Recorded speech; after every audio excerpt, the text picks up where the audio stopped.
Hey everybody, welcome back to Lessons from Terrible Students. We are the Terrible Students. My name is Jeremy. That is Dr. Tara. Say hello, Dr. Tara. Hello, everyone. So, like I said, welcome back. Today we are going to be talking about telling stories. Not telling lies, but well, maybe a little bit of lies. Maybe. But storytelling in learning scenarios and how it can help enhance your courses and any other thing that you're putting together. Learning objects is typically what I call them because it is just a nice little catch-all term. But before we get into all of that kind of stuff, I want to remind everybody that this podcast is brought to you by Lumius.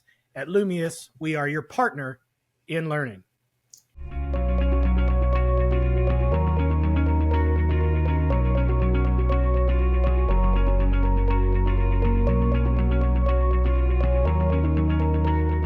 So, welcome back, everybody. I'm gonna go ahead and apologize in advance. We've had a little bit of technical difficulties on our end, and it's made us a little loopy. So this one might be an interesting one. We'll see how it goes. But we're gonna do our best here. So, like I said in our intro, we're gonna be talking about storytelling today. So this is something that I try to do in most of my e-learnings and ILTs and everything else, which is put some kind of overarching story or theme around it. I've been told that I'm relatively good at it. We'll take those people at their word. I don't know why they would lie to me anyway. So I just want to start out with saying that storytelling can help enhance any learning object. This is my opinion. Please take it with a grain of salt or not. But I believe that storytelling can help any learning object, no matter what topic you're teaching, no matter what method you're teaching it in, as long as you can craft the story specifically for your content. I think that's the biggest key about it. And we'll get into some how you can come up with those different things and how you can kind of sell that to stakeholders and all that here in just a little bit. But I wanted to give Tara a little bit of a chance to talk here. I don't want to completely talk over because I'm sure there's some type of adult learning theory or some guy in ancient Rome that already figured all this out for us.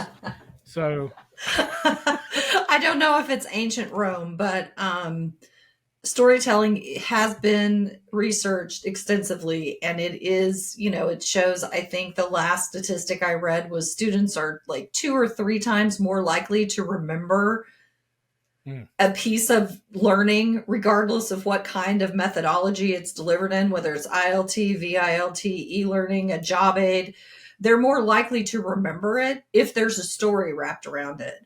And I think that kind of plays a little bit into our, adult learning theory. If it's relevant, if they can relate to it, if you've got the right audience that you're targeting, it's all those things. Of course, it's more memorable, it's more engaging. And that's part of it too, is getting them to pay attention to it. If you sit somebody down and, tell them, hey, we're going to learn about this new phone, and you just immediately start talking about the phone and you don't try to bring them into it or, describe the what's in it for me. Storytelling's often used to describe the what's in it for me as a learner, especially if there's some sort of negative ramification. If you don't do this, somebody could get hurt or, something like that. If you bring the storytelling into it, bring some consequences into it, people pay more attention to that, and it just makes it more memorable. Yeah, exactly. And that's fantastic. I agree with that 100%. And what I wanted to do is we'll go through a couple of things. But first, what I wanted to do is talk through what is usually the biggest hurdle when it comes to adding any kind of storytelling or any kind of humor to a learning object. And that's actually selling the idea to your stakeholders and maybe even your SMEs. Because I don't think it's something that most people think of when you think of learning objects or e-learning or VILT. Once you get outside of the typical, like, come up to the front of the classroom and we're going to have this little scenario where you talk to, like, one of you is going to be the customer, one of you is going to be the representative. That type of very basic thing is a type of storytelling, but not necessarily what we're talking about here. And don't get me wrong, if that's all you can get in there, that's absolutely better than nothing. Yep. But typically when you when you're thinking through these things, so through your analysis and through your discovery, after you've got all of this information and you're kind of processing all of this and starting to work on the design in your head, maybe you haven't really got it down on paper yet, but you're kind of thinking through what your overall design for these courses are going to be. That's typically when my mind starts to grind into, okay, how can I make this more interactive for the learner and pull them in a little more? And I used to work at another company where the people we trained were not even our employees. So we would train the people that were buying our products. And Right. it was just a different mindset that I had to get in, because I could not just assign this course to these employees and say, hey, you've got 6 months to do it. I don't care if you like it or not, go do it. It's not one of those things. It was, we actually had to make it engaging enough to where they would voluntarily take these courses to be better at installing our equipment. So it was, speakers, networking equipment, things like that if you don't set them up properly, it may end up looking bad on the product. So essentially that's what we were trying to avoid. And that's where we really started to lean into both storytelling and humor, which I'm going to bring in on this same podcast, because I think these two things for me and my style, they kind of lean into each other and one helps the other. So when you're going in and actually kind of trying to figure this out, what you've got to do is figure out what your audience's acceptable level of silliness is. So this is my turn. This is kind of how I think about it. So essentially, what can I get away with from just a ridiculousness level to put in here that A, does not negate the seriousness of the content, and B, is not going to turn off my audience or my stakeholders. So there's a line, and it's your job as the ID to actually find that line when you're doing your discovery and your analysis. So in talking with the stakeholders, there's some pointed questions that you could ask them, essentially just kind of trying to pull this information out of them. So you can kind of be a little more circumspect about it. Is that right? Is that the right word? I think that's so. the right word. You kind of be a little on the down low, as the kids say, about it, and ask questions around, what have you done previously in your other trainings? Have you been able to tell a story through them? Have you used humor to kind of bring that on? Engage by their reaction. And in the end, you can always go back and say, look, I think this is going to be more effective if we add some kind of story around it, if we add some type of humor to it. It makes it more memorable, because there's a reason why most people will remember entire lyrics to songs. They will remember, quotes from a movie. I mean, everybody knows quotes from Rocky movies that were made back in the 70s, because it sticks in your brain because of the context that is built around it. And that's essentially what we're trying to do when we build these stories, is add context around all of this content that we need to teach them and that they need to learn. It's just another way to make it a little more sticky. So I feel like I've been talking for a while. Tara, is there anything else you want to jump in there? Well, back in my newspaper days, when we would write headlines, my editor used to talk newspapers. That's a printed version of Twitter, is what it is. Oh, okay. It's of Twitter and, TikTok and all those places you hear about things happening in the world, but we used to print it on paper and deliver it to people's houses, get out by people. They did that. So it's insanity. But we had a newspaper editor who we would talk about how people are, a lot of times they're just humor impaired. And it's not their fault all the time. They just, they don't have very good sense of humor. And so they just don't get it when you write something questionable in a column, because they just don't get your references, or they just want to call and complain because they thought it was offensive or whatever it is. People take themselves too seriously.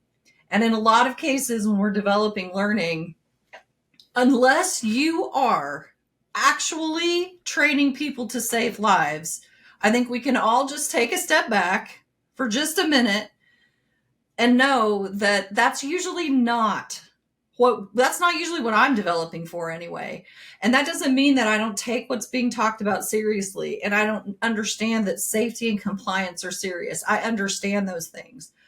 But if you want your learner to understand how serious it is and walk away with that, sometimes you've got to give a little bit of that fun into it in order to get the seriousness of it across. I mean, one of the projects that I think about whenever I think about this, Jeremy, is one of them that you worked on, your safety, the one that had Alex in it. Oh, yeah, my And little Alex dude. Yeah. I mean, totally riffing off South Park, totally get it. Who killed Kenny? It was like, who killed Alex, like during the entire course. And it was amazing. And I guarantee you, those people remember all of the things I remember all of the things, how to park my truck, not to drill in certain places. I remember it and I don't need to, but I remember because it was hysterical. And I'm so excited. I was so excited that the SMEs liked it and let you do it, because a lot of times they just are like, oh no, this is very serious. We can't do that. But it was so good. Yeah, that was a great team. And to give some context around this, so it's probably about a year ago now, right? Like roundabout, give or take. We were working with an ISP, an internet service provider, their construction team. So these are the guys that go out and look at how the main lines running down the road, how they're running. Whenever a new neighborhood goes in, they go and figure out how they're going to get cable down in there. So they came to us and asked for some safety training. Part of that safety training, this is not all of what it was, but part of that were some RISE courses, some e-learning courses. And they just wanted some real quick, high-level e-learning courses to touch on some of the safety issues that they may come across. Now, this may not sound like a dangerous job, but if you're not paying attention, you're not doing what you're supposed to be doing, it can get very dangerous very quickly. Construction crews, a lot of times, even though technically they're supposed to be, 5 or 6 feet away from each other, they're a lot of times that doesn't happen. So they're close to live power lines. They're close to traffic. They're close to all kind of things. And even some of the things that they physically do, they're dealing with steel strands that are under tensions of thousands of pounds. So one slip up cutting something at the wrong time could actually end up, with grievous injury or even death if you don't know what you're doing and if you're not following your safety protocols. So they asked us to put this course together, and our first pitch was, okay, well, let's show them what happens when you don't do this. But obviously we could not show like grisly crime scene photos. Hopefully they don't even have those, right? We didn't even ask, but what we wanted to do was create small videos. So we use Beyond, which is what we typically do a lot of our like animated videos in. And I put not together, a sponsor, by the way. Not just Beyond is not a sponsor of this podcast, but hey, if you want to be, let me know. Yeah, let us know. We'll hook you up. So using Beyond, we created they were maybe 5 seconds max. GIFs essentially is what we're using, Maz, but we created MP4s and inserted these into live shots of work sites. So they would send us an actual photograph, be it a drone photograph or a ground, from the ground photograph. And we would put hotspots over it. And inside of each one of these hotspots, we would have, okay, if you're not paying attention to this is what will happen. A little video. So if you don't put your cones out right and you're not watching traffic, we had a video of Alex getting run over by a car. And he hit the car and he flipped over and landed and he was not happy. There was another one. And his little skeleton flashes. His little skeleton flashes whenever something happens to him. If they're not paying attention to, because they do have to drill all the way through a power pole, and power poles, some of them do have live power coming down the side of them. So if you're drilling, not pay attention, your drill hits that, you're done. Like you're serious, grievous injury or death very quickly. So we had one with him holding a drill and he was being electrocuted and all this kind of thing. And it went over really well, not only from the stakeholder and our SME point of view, but I've talked to a few of them since then, and they said it's one of the better received trainings that they've put out, just because, one, it's different. It's not something they've seen all the time, and we've added that little extra piece. That was not anything that carried information to them, right? Nothing that was in those videos was not listed somewhere else in some way, shape, or form. Like obviously, we had to type out and write out all of like this is what you can use for, these are the processes. Right. All of that stuff was still in there. They're not remembering that. They remember Alex getting shocked and having, a hammer dropped on him from 30 feet in the air, or snipping a strand while he's in the wrong spot and getting knocked out of his bucket truck. These are the things that he remembers because it was different. It was funny. Like we made it to the point where, and we animated it to be humorous, even though it was not really a humorous subject. It's a very serious subject. So yeah, we were really lucky that the stakeholders and the SMEs let us kind of experiment like that to begin with. It was a point that we had to sell them on. So when I was making the prototype, we did 2 or 3 of the little videos. We didn't spend a ton of time on it because we had not gotten approval from our stakeholders yet, but it was just kind of a proof of concept. So we went in, we did 2 or 3, like 3 to 5 second videos, put them in these hot spots and showed them exactly how it would look. And they loved it. So that was part of our prototype process. So from there, we then went in and built out all the rest of them and figured out where we would put them. But it was just a combination of the actual photos with these videos. And there's a juxtaposition there that I think worked really well too. So yeah. I appreciate your name dropping. Well, you're welcome. And I mean, silliness, I don't want silliness to make it sound like the humor is always silly. It's not. I mean, there's also, there's slapstick stuff. There's silliness. There's humor also in puns or in your culture. I mean, I worked with a group that named a piece of equipment in their production line, and they gave it a name, and I can't even remember what it was off the top of my head, but it was a certain conveyor belt that had a name. But nobody remembers that it's conveyor belt number 3. They remember that it's like, oh, Pinky. That's what they call it, Pinky. So everybody knows it's Pinky. And so, I'm like, well, then we should not just call it Pinky in training. We should teach people that's what it's called, because somebody on the floor somewhere is going to say something about Pinky, and somebody's going to look around and be like, I don't know what that is. So, I was like, paint it pink. Paint the name on the side of it, and then refer to it that way in all of your training that way. Can the rest of the pieces be named? And it's humor, but it's also like personality and a little bit of the company culture. It brought in some of the culture pieces and the voice of the company, because they were like, we're growing, but we want to keep our culture because we're fun and we like to be fun. And, if we get too corporate and serious, we won't be fun anymore. And that can happen. It is a danger. So it's like, keep it that way. Absolutely. Right. Yeah. And I think too, it's the humor of it too is, there's another piece of learning that this group developed, our company developed, that's about, what's safe to put in email and what's not safe. And it's just about, appropriate communications. Like it's, remember, things can get subpoenaed. So you need to be careful about what you put in writing, basically. And so, there was nothing nefarious going on. It's just one of those things that's like, hey, something could be taken out of context and used against us. So be careful about that kind of thing. So, and it's very memorable because it used a story about that happening, about, so-and-so's talking to so-and-so, and they, are, talking back and forth in Slack or whatever, and ha ha ha, cracking jokes. And then a year later, something happens and all of that is in court. And it's like, and so here's the ramifications of not following these, rules or, pointers or whatever you want to call them. Yeah.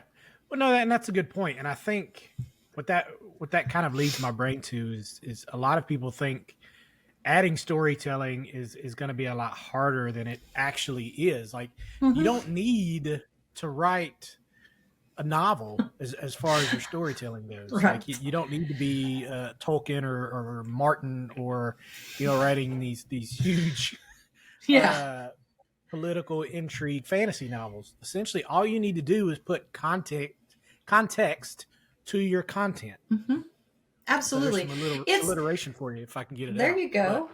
It's as easy as like creating, a persona of a person from the audience that you're going to be teaching, and then having them work through a scenario as themselves in that position, or mhm. teaching somebody else from that position. You can have a narrator who is also like a mentor who's in your e-learning or something, that's bouncing ideas off of your learner or teaching them something.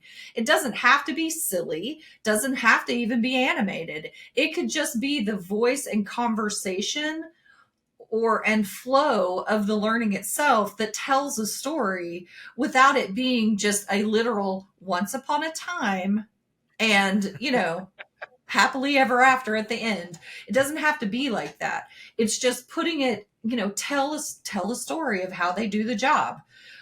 One place that I used to work, we developed we were teaching pipeline inspectors, and basically we made the training center into an oil company, as if they would be coming when they came to training. They were coming to inspect us, inspect the training Nice. center. And so it ran a consistency through their entire curriculum, that every time they were coming, if they were coming for a class, they knew that they were coming and they were going to be inspecting our oil company at the training center, and they were going to be performing the inspection while they were there. Their role was to be there to do that. And it was, some people like that. Some people, they just want their week out of the office and that's it. They don't want to, check the box and get out. Yeah.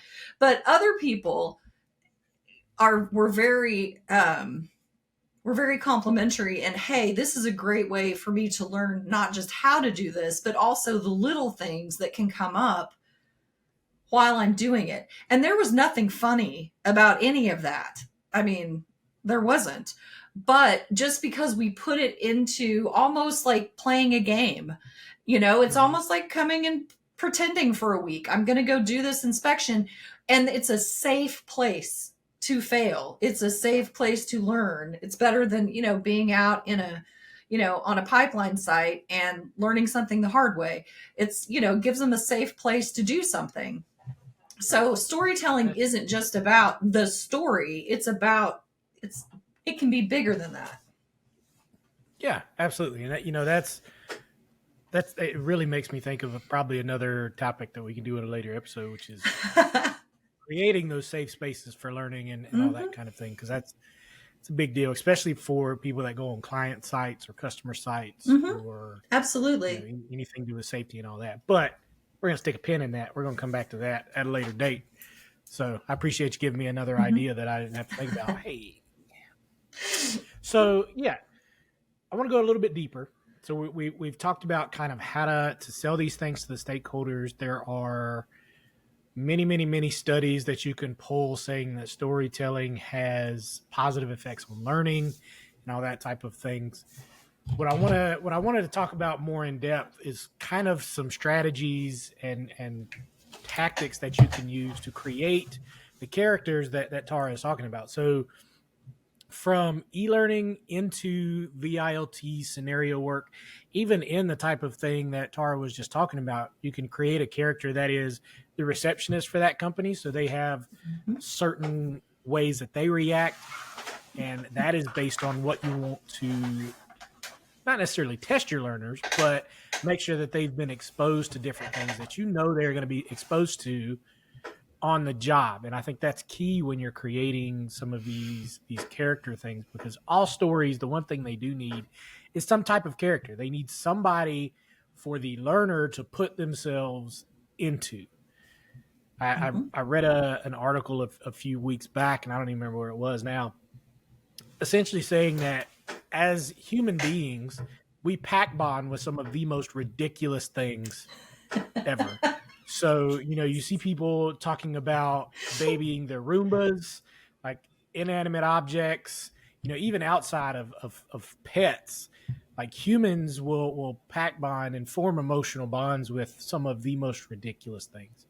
So I think that's what I think about when I'm making characters. I want to create something that somebody can pack bond with and say, okay, this weird little goblin on this training course is, I have stake in what happens to this character, this person in this training course. And I think the Mm-hmm. key there is typically I would make two characters. I would make one character that is as close to my audience as possible. So whether that's a brand new employee, whether that's a seasoned employee, whatever it is, I'm going to make one character that is as close to that person as I can get. And if I have the time and the resources, I'm going to make it where they can pick that avatar, because if they can pick it, that's what it becomes, is they're learning avatar through this course. Mm-hmm. Obviously that's best case scenario. There's a lot of programming and storyline and stuff like that to be able to do that, do it well. Not always an option, but if you've got the time and you've got the budget, that's typically where I try to do, is have the learner come in and pick their own character right up front, because you're immediately getting buy-in from them because you've given them a choice on who to select. So a lot of times that character is almost like a blank slate. I don't want to give them too much because the learner is going to give that personality to them. The learner is going to imprint themselves on that character. And this is all, like, I'm a huge video game guy. I'm a huge game. Like, you can see my bookshelf behind me. Like, that's where this logic comes from, is some of the biggest experiences and most memorable experiences I've had from video games, movies, and things like that ties to when I can really project myself onto that main character, or even create my own character. That's why representation is such a big deal. And that's definitely another topic that we'll go over in the future at some point. But that's why man, I cannot talk today. Representation is so huge, because it validates your experience. So the first character I usually create is as close to my audience as possible. And then I start looking at, okay, what is my acceptable level of silliness, of ridiculousness, of humor that I can do? And that's going to influence my other characters. So, for example, with our Alex example, Alex was not the only character in the original pitch for that. So there was another training person that was supposed to be helping Alex in his first days on the job. We eventually ended up taking that person out because clearly they were not doing a great job, because Alex continuously got hurt. So originally our person that we would project onto would be, if you're a brand new person, you're going to project yourself onto Alex, unfortunately. But we let you know very early that it's going to be a long day for Alex. If you were taking this training, because there was a possibility that they were going to give this training to people that had already been on the job for a while as a refresher, so they would actually project themselves onto the one that is leading Alex through everything, and actually the person that's doing everything that they should be doing. So again, we ended up taking that out because they ended up not wanting it to send it to those seasoned individuals. So we didn't need that character anymore. But so that's kind of my thought process when we go into creating characters, is think about who your audience is and what they are going to resonate with. What is really going to speak to them from a character point of view.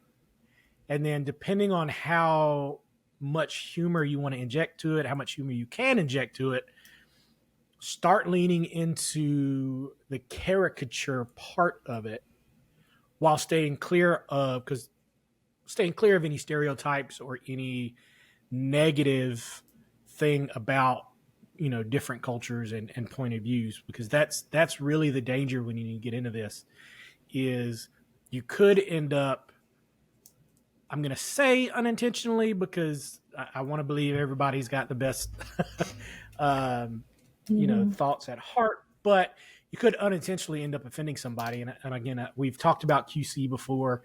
I think they're a big part of that, and making sure that diversity and inclusion and those type of things you're reviewing it from another point of view that's not your own. So that keeps you out of trouble on that end. But that's kind of what goes through my head when I'm creating the different characters, is just to be as close to the audience as I can, and then as ridiculous as they'll let me. And somewhere you're going to find that happy middle ground. And hopefully it'll be, something that everybody likes. Or I say everybody, but you're not going to make everybody happy. It's the 80-20 rule, right? You're going to please 80% of people, and the other 20% never would have cared to begin with. So. Well, right? And there's also, I believe it. There's also the approach of think about stories in the way you like to watch a movie or read a book. I mean, there's usually your hero. There might be a villain. There's usually some kind of conflict that has to be resolved or challenge that has to be completed. So, I mean, you can think of it along a story arc as well and develop those characters to go with it. I've seen one before that was developed that was really well done, that the two characters, you had your person that was being trained on something, and then you had like two other people, and one of them was kind of the know-it-all who had been there forever type thing, and I do it this way. And then we had the person who was also there that was the person who was, well, this is the way you're supposed to do it type of thing. And so they were able to play off of the conversations between them to get the correct information out there and still deliver some of that maybe outdated stuff you might hear from somebody, but that it is then, you may hear this, but here's how it's changed. And it was handled very well in the correcting the person who had been, who played the know-it-all or whatever. But it's like the person who, they had been there a long time. I believe that's what it was. And there was just some outdated information, and they were sharing that. And it was just a chance to not just fix it with a new person, but also correct people who had been there. So it was tastefully done. I like that. I'm going to add that to my bag of tricks. I actually like that a lot, because there are, especially in, I've trained engineers and technicians and all that. I mean, there's always going to be that person. They've been in role for 38 years. They've still got their first training manual highlighted and dog-eared all the crap in their van. Like that's the guy that's giving you, 10-year-old advice. It's just not working anymore. Yeah. And, it's usually no fault of their own.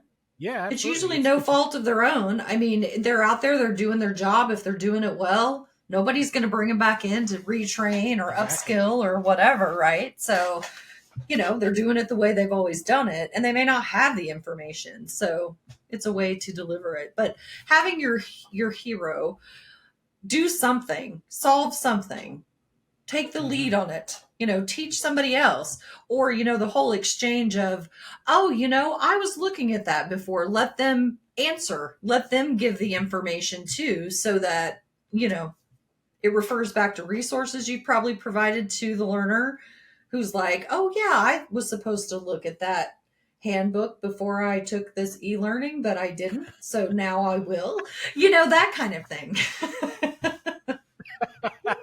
No, come on. Because that never happens. When we send them out with a guide or reference material, they hang it up in their office or van or bucket truck, whatever it is that they drive. Sure. And they look at it every day. Clearly, they treat this as the holy grail of training whenever we make it for them. I choose to believe that. Well, I believe they should. I'm not sure that they always do. Man, that's funny. Absolutely. Because I always remember when I started working at, this was way back in 2007 when I got my first full-time job. It was as a technician, and that face, you're tripping me out. Every episode. Date. Every episode. We know you're a baby. You're young. We get it. It's almost 20 years ago now. Okay. Jesus. Anyway. I don't even want to tell you what I was doing in 2007. When I first started as a technician, whatever year that may be, we had 4 weeks of training to begin with. And at the end of that 4 weeks of training, we would go out and do really, really easy, simple stuff, disconnects, things like that. Anybody that's heard Life of the Smee or our first history episode knows this. But what I'm bringing up is we actually had a book that they sent back with us, but it was terrible. Like, it was just the PowerPoint that was printed out, barely had any additional information. They didn't give it to us before our last day, so I was not able to like take notes in it. I didn't have any of my own stuff. They said they didn't want us pay attention to the book when we should have been listening to the facilitator. So it was just not something that was usable for me anyway. I'm extremely lucky that I can listen to something and I retain it relatively easily if it's important to me. And at that point, obviously, this information was important to me because I didn't want to get fired from my first job. So I'm lucky in the fact that I can retain a lot of that information. I did use that book a couple of times as a reference, but I will say I had to dig for it when I went back to look for it. It was not something that I, held to and like, oh yeah, it's under my passenger seat, I think. Hold on. Let me clear these chips off of it that I ate yesterday. And we'll be able to figure out what it is. So, however, I think if we had some type of story, if they had given it to me before, that I could put my own context to what was in it. Again, storytelling, in my view, is all about adding context to the content.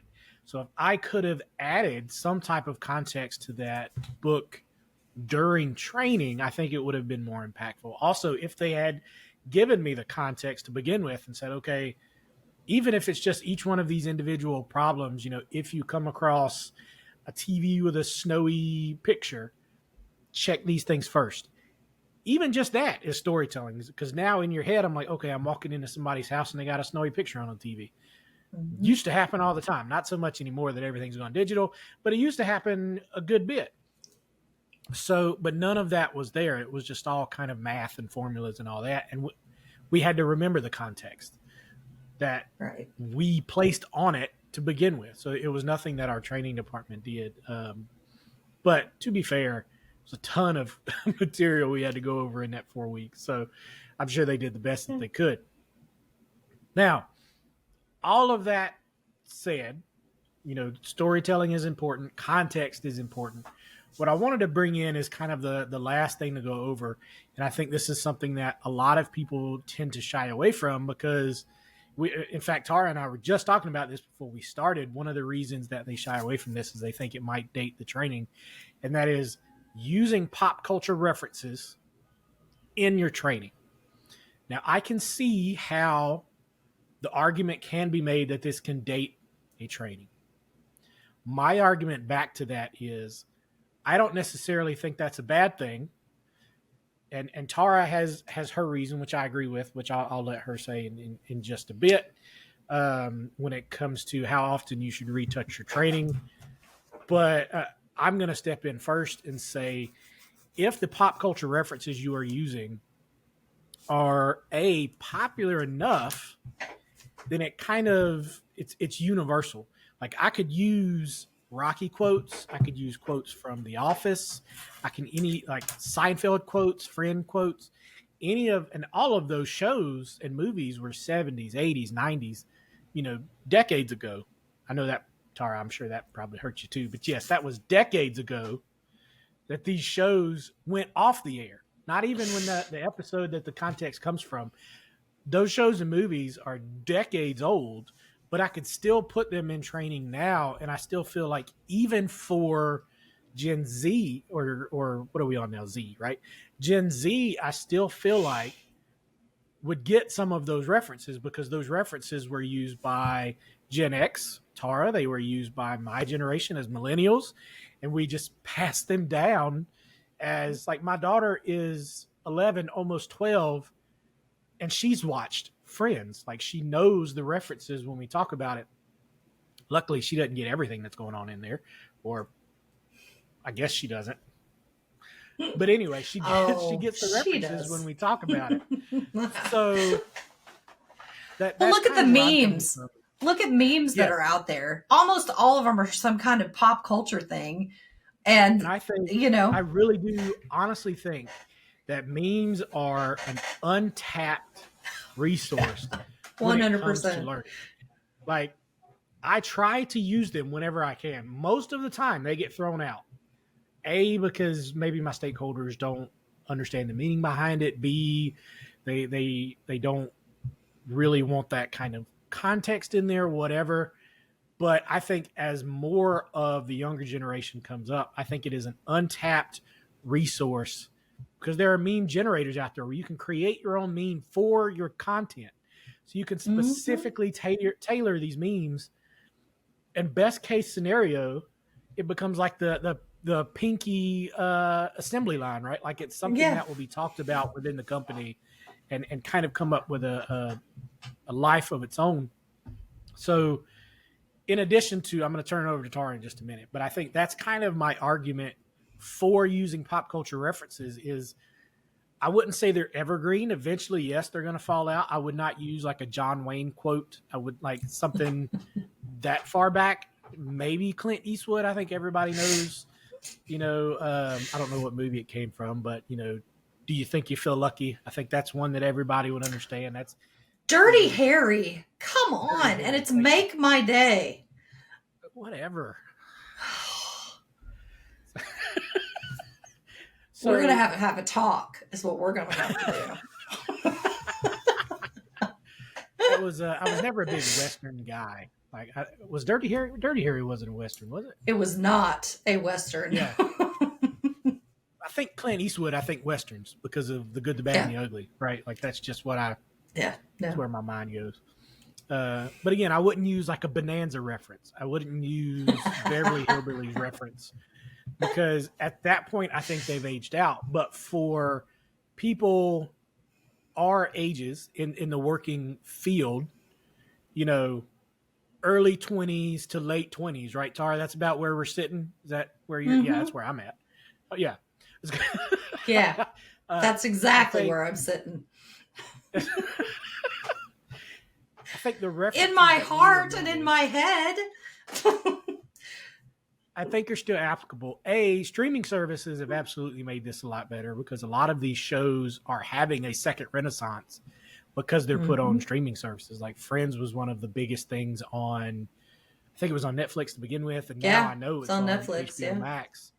Same with like a Big Bang Theory was huge on live Hmm. TV, and now it's having a New Girl same way. So a lot of these shows that are very pop culture heavy and what I would consider meme heavy that are easy to kind of pull these pop culture references out of, I think are fair game, honestly. Obviously, you Hmm. want to make sure you're taking a look at copyright and all that. You don't want to use clips from these shows if you don't have the permission to, but still frame custom memes, things like that are, as far as I know, please correct me if I'm wrong, but as far as I know, that's free use. I can use a still from it and create my own meme out of it. So Hmm. that's my argument. Tara has an entirely separate argument why I think pop culture has its place in learning. Um, I'm a big fan of pop culture, so I love to try to use that stuff. Sometimes you get people again who are a little humor impaired, and so they have not even watched these shows, and so they're like, I don't get it. That's terrible.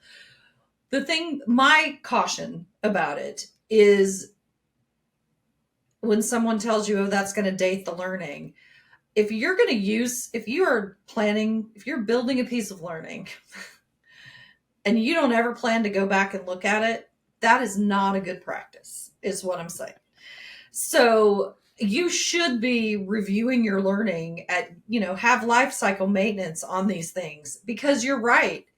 Maybe something that was extremely popular and was a hilarious meme 2 years ago has now fallen out of favor. Something's happened.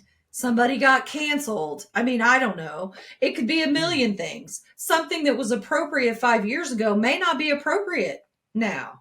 So you really have to think about some of those things. And that kind of leads us also to the avoiding stereotypes and sensitive topics, being inclusive, don't be a jerk, that kind of stuff. And, Yep. that's extremely important about using the pop culture stuff and the humor stuff. People, not everybody's humor impaired. Some things are offensive, period. Yeah. No, and I think that, and I'm glad you bring that up. And I think that's a good, let's have that discussion to kind of round this kind of storytelling arc off.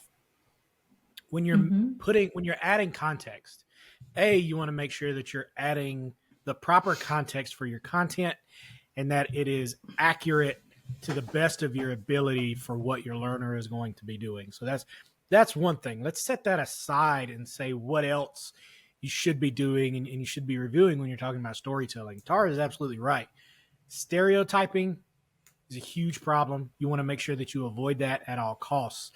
And that's also where your review cycle is going to be very important because everybody has biases. If they say they don't, they're either unaware of them or they're lying to you. Everybody has these biases built in with them depending on how they were raised, what their culture is, how much money they had growing up, even. There are biases Hmm. that we need to be aware of in ourselves. And we also need to make sure that somebody with different cultures and different backgrounds are reviewing our material to make sure that it's not offensive to anybody else.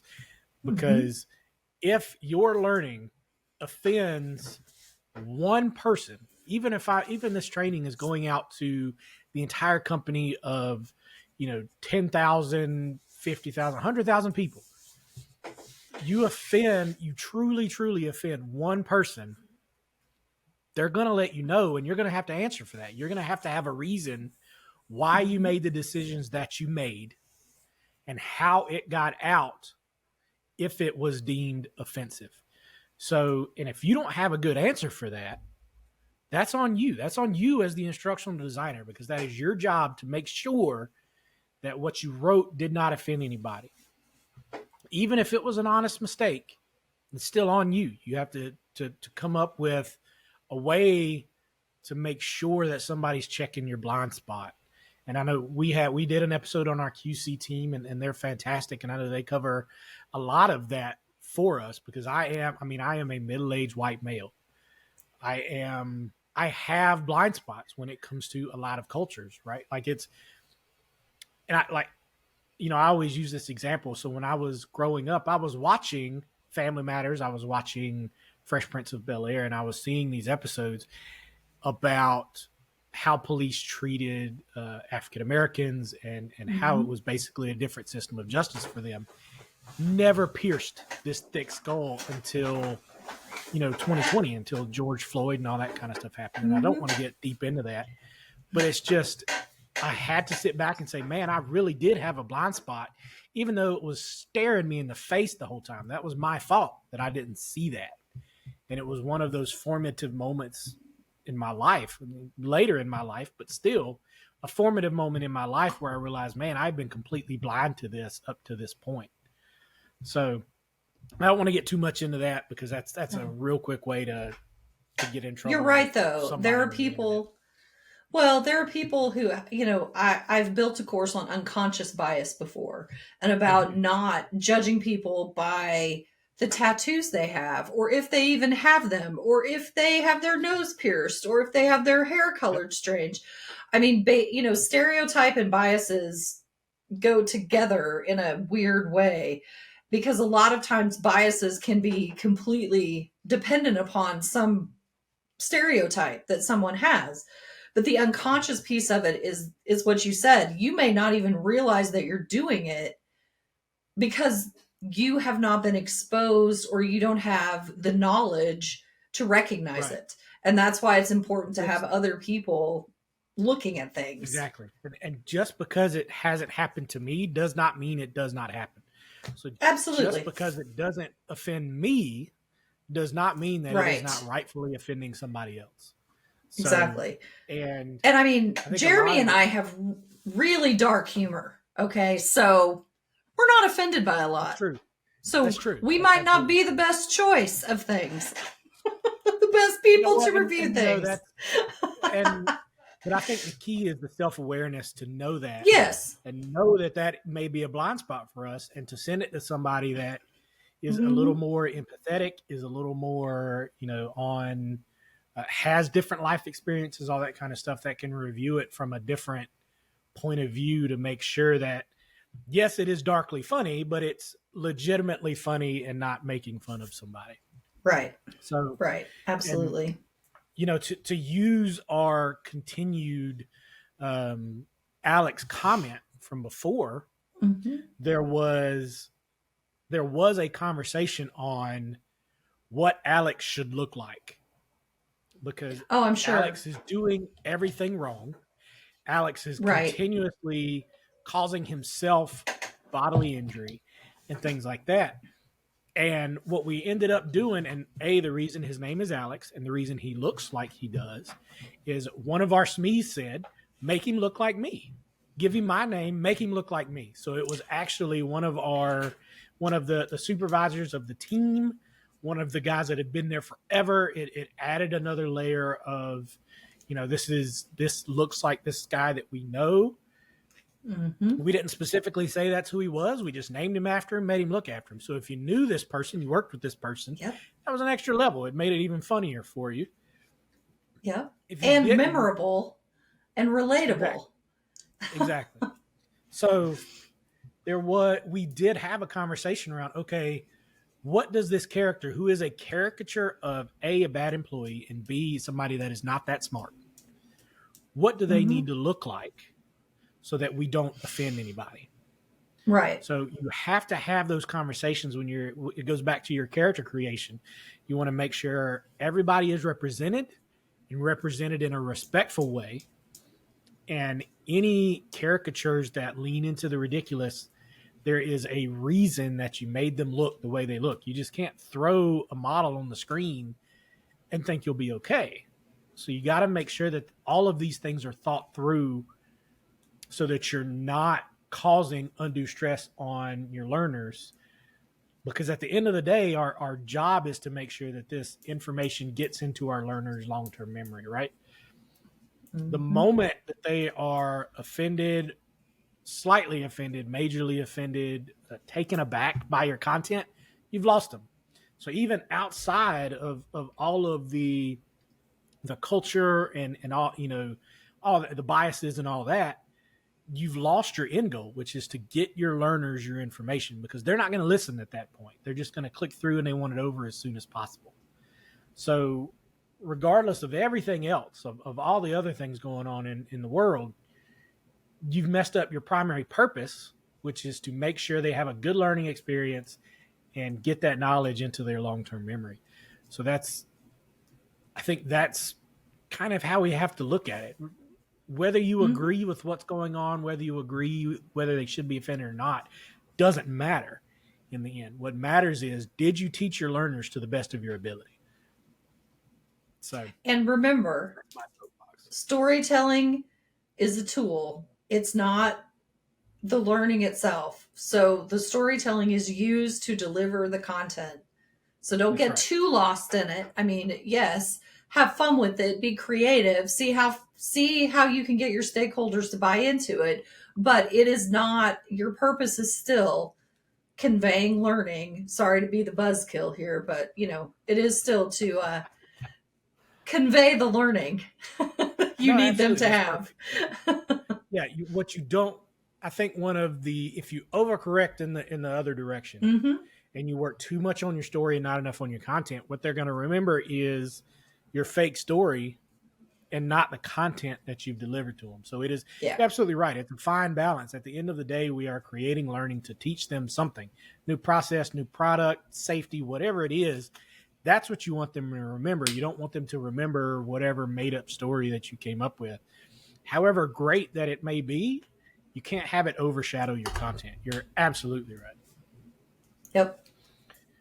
So that is our spiel on storytelling. We're running out of time, so I'm going to cut us right there. Once again, thanks everybody for listening. We really appreciate it, and we will see you next time on Lessons from Terrible Students. Bye.